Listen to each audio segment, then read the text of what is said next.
Fala rapaziada, quem fala é o Caio trazendo mais um vídeo pro canal e dessa vez eu vou trazer um vídeo sobre o arco Mega.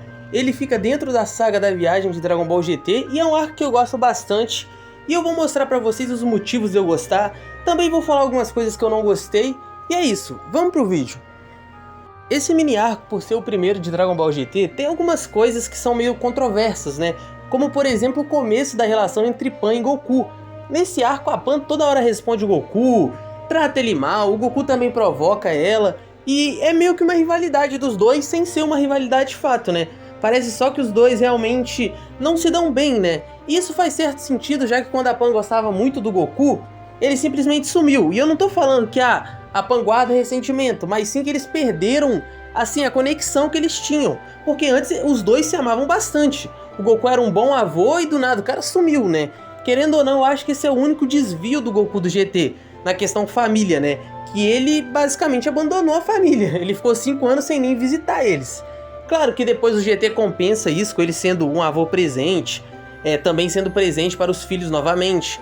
Porém eu acho que isso foi um deslize de personalidade e eu também não gostei desse fato, né? Dele ter ficado 5 anos sem ver a galera. É realmente um bagulho que não me agradou. E falando um pouquinho sobre a personalidade dos personagens, um fato que eu gostei é que a Pan e o Trunks eles têm paralelos. A Pan, por exemplo, ela queria salvar o pessoal do planeta, queria ajudar, queria ser prestativa. Já o Trunks falava, eu não tenho nada a ver com os problemas desse planeta e nem dos outros planetas da galáxia. E de certo ponto os dois estão certos. A Pan tá certa em ajudar e o Trunks tá certo em não querer se meter. Porque querendo ou não a galáxia é gigantesca, se ele for resolver todos os problemas dela, ele nunca vai pegar as esferas. No começo do episódio temos uma cena que eu acho bem legal, que os vendedores eles cercam Goku e Pan, e o Trunks também, e fazem eles comprarem as coisas. Praticamente à força e com preços exorbitantes, eles também vão para um prédio para ficarem hospedados. E até o chuveiro cobrava dinheiro deles, deitar na cama também cobrava dinheiro deles, e eles resolveram fugir, né, obviamente. E isso cria pra você uma atmosfera tipo assim, caramba, o pessoal desse planeta são tudo mercenários, os caras são maus mesmo, os caras querem roubar. E você cria até uma antipatia por eles, porque basicamente você acha o que? Eles são maus, eles querem roubar, eles se aproveitam dos imigrantes, dos viajantes e etc. E é aí que esse arco começa a brilhar, porque você começa criando antipatia desse povo e depois o GT faz você criar simpatia por ele, empatia também. A primeira cena que faz a gente criar empatia por esse povo é quando Goku, Trunks e Pan encontram, né, um casal que a casa está sendo desmontada pelos robôs e eles explicam que eles perderam a casa porque eles não tinham dinheiro para pagar pro Don Qiá, né, o aluguel, e o Don Qiá foi lá e tirou a casa deles. E também é explicado, né, que para eles a única coisa que era deles mesmo eram os filhos e eles não tinham mais nada, né, tudo era do Don Qiá. E o mais interessante disso é que o Don Qiá basicamente vivia uma vida de rei, né? Enquanto a galera tava na pobreza, tendo que se humilhar, né? Se aproveitando de viajantes para roubar dinheiro, ele tava lá na vida boa, tranquila, e o povo lá sofrendo. E realmente é uma profundidade que o GT teve que foi muito maneira, né? Ele soube abordar bem esse tema, soube não perder a mão na comédia, né? Porque às vezes ele podia fazer esse tema virar chacota e não fez. Agora voltando um pouquinho para a questão da comédia desse episódio, ela me agrada, é uma comédia leve, o Goku provocando a Pan provoca o Goku, tem também eles tomando choque, assim, umas coisas assim, engraçadinhas. Tem uma cena também da Pan tomando uma latinha na cabeça e chorando. E tipo, algum desses humores basicamente não agrada a galera do Poder de Escala, né, que faz aquelas listinhas de quem é mais forte, quem é mais fraco, até porque temos cenas como a da Pan tomando dano pra latinha, que o pessoal vai lá e leva a sério, sendo que é só uma comédia. A gente também tem uma cena muito criticada, que é que eles dizem que o Goku, o Pan e o Trunks esqueceram de voar porque eles caíram, sendo que era literalmente uma cena cômica que eles caem de cabeça e a cabeça faz tipo uma bola e cai.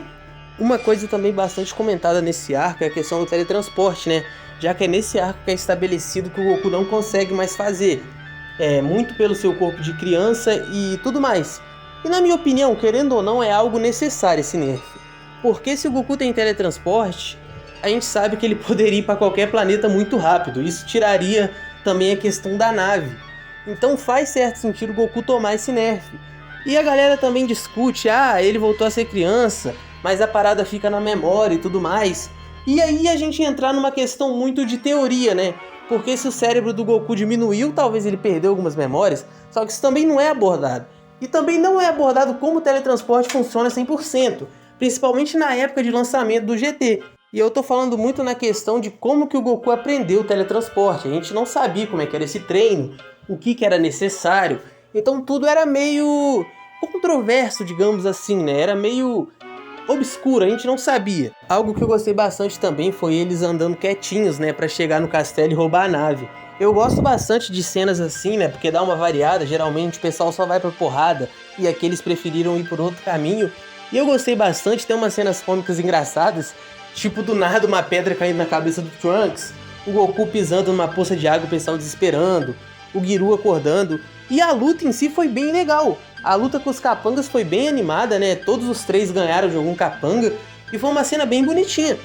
Óbvio que eu tô falando para o padrão de lutas de capanga, foi bem legalzinha, foi bem animada e tudo mais. É claro que uma luta contra um capanga não vai ser o bagulho mais animador, até porque geralmente a luta que é animadora é contra um vilão final. Agora uma cena de comédia que eles acertaram bastante foi essa daqui, que simplesmente a gente tem o cartaz de Pan, Trunks e Goku sendo procurados, e o Goku faz até uma palhaçadinha. Pô, essa daqui é a primeira vez que eu vi, eu achei bem engraçado, e realmente foi um humor bem acertado, já que, querendo ou não, eram umas caricaturas, né, e faz sentido ser meio bizarro. Depois disso, temos uma sequência do Goku, da Pan e do Trunks fugindo da polícia, e ok, cenas ok, nada demais, mas tivemos uma cena muito boa, quando eles caem num telhado e param numa casa de um casal. Nessa cena temos mais explicações sobre o Donkia, já que nessa cena é basicamente explicado pra gente que era proibido ter naves naquele planeta para eles não fugirem. Inclusive esse próprio casal, eles tiveram a sua nave roubada também, então eles não podiam fugir daquele planeta. E voltando um pouco na questão da empatia, esse casal, a gente teve uma cena bem interessante que eles deram... Eu não sei se era janta ou almoço, né? Porque, querendo ou não, é um planeta à parte, né? Ele não tem nossa cultura. Mas eles deram uma refeição pra Goku e Pan comer, e eles ficaram sem. Mostrando que eles eram um povo bem gente boa mesmo, e que eles só estavam em fase de sofrimento, né? Por isso que agiam daquela forma. E eu gosto dessa cena que a Pan ela tomou atitude, que ela falou, vamos no castelo Donkia, vamos peitar ele mesmo, e é isso aí, não tá dando certo fugir da polícia, a gente não vai conseguir as peças assim. E ela tomou atitude, e foi a melhor atitude dela no arco também, foi a decisão mais inteligente possível, porque evitar lutas não estava dando certo, então essa decisão era bem inteligente. E indo para o castelo, eles solaram, né, os soldados, e o Rejik, né, venceu o Trunks, a Pan acabou perdendo pro Donkia, perdendo entre aspas, né, porque não teve nenhum nocaute ou coisa do tipo. O Trunks também não chegou a ser nocauteado ao ponto de não conseguir andar, mas ficou a cargo do Goku vencer o Rejik. E cara, simplesmente uma luta sensacional, ótima coreografia, ótima trilha sonora, os traços estavam perfeitos. E a gente também tem uma cena muito bacana, mas muito bacana, que é o Goku virando Super Saiyajin 1. Souberam valorizar uma transformação que de certa forma era meio ultrapassada, né? E isso pra mim foi um dos grandes pontos positivos desse arco, porque além de entregar uma luta bem coreografada, bem animada, com um desfecho bem legal do Goku vencendo uma disputa de Kamehameha, ainda tivemos a primeira transformação em Super Saiyajin sendo valorizada, tendo a sua vitória, e eu gosto bastante que o GT valorizou o Super Saiyajin 1. Querendo ou não, é a primeira transformação, ela tem mesmo que ser valorizada. Ainda mais que é uma transformação que o Goku domina tão bem, né? Tanto que ele tem o Full Power com ela. E, claro, tem o Super Saiyajin 2 também, o 3. Porém, eu acho legal o Super Saiyajin 1 ainda ter seu valor. E o Super Saiyajin 3, querendo ou não, é mais difícil de usar, né? O 2 faria bastante sentido também ser usado com frequência, porque ele é uma versão melhorada do Super Saiyajin 1. Não que o 3 não seja, né? Só que o 3 tem a questão da energia. O Rejik também, ele é um antagonista, que é até interessante, né? Ele conseguiu vender a luta bem, ele tem uma habilidade de criar, eu acho, espadas. Eu não sei se ele cria ou se ele tira daquele negócio de trás e sai uma nova. Realmente, eu não sei, mas é interessante essa parada de ser espadachim. Ele também prometeu pro Goku que iria enfrentar ele de novo, iria vencer. Se mostrou então um cara que é maduro, aceita a derrota, não fica choramingando. E ele também cansou do Donkia, né, e meteu o pé. A Pan também forçou o Don Qiá a parar de cobrar aquele aluguel abusivo, também devolveu o contrato para o povo, e no fim tivemos um final bem feliz, né?